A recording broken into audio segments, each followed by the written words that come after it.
le nom David signifie bien-aimé. Alors, quand on lit peut-être l'onction, ce petit passage de l'onction, on peut difficilement ne pas penser à finalement l'onction du Christ par l'Esprit Saint au moment de son baptême, où le Père dit « Celui-ci est mon fils bien-aimé. Celui-ci est mon fils David, bien-aimé. » Qui nous donne finalement toute la grandeur pour nous qui sommes unis au Christ par notre baptême et qui devenons fils adoptifs de Dieu, qui entendons pour nous-mêmes, pour chacun d'entre nous, cette phrase « Tu es mon fils bien-aimé ». Voilà toute cette force, toute cette grandeur. Saint Irénée, on connaît cette phrase bien connue, dit « La gloire de Dieu, c'est l'homme debout ». Ça marche pour le Christ ressuscité en premier lieu, mais bien sûr, nous avec.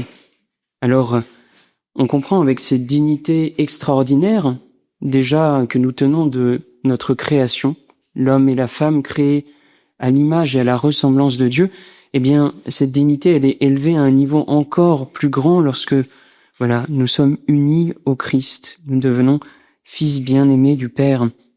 Et on comprend, du coup, pourquoi eh bien finalement, le Fils de l'homme est maître du sabbat. Pourquoi le sabbat a été fait pour l'homme et non pas l'homme pour le sabbat? Eh bien parce que, voilà, déjà le Fils de Dieu, Jésus le Christ, le nouveau David, bien sûr est Seigneur du sabbat, mais nous qui sommes unis à lui, eh bien nous devenons, voilà, tout le sabbat, toute la création est là pour notre divinisation, pour faire en sorte que ce baptême que nous avons reçu nous unisse à Dieu face de nous, et Dieu avec Dieu, être unis au Christ, Fils de Dieu.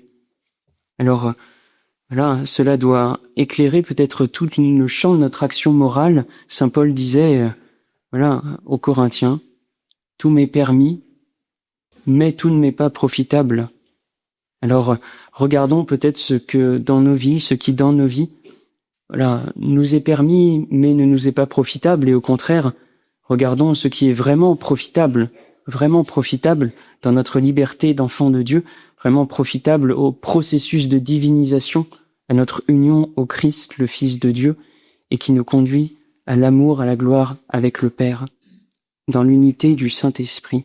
Amen.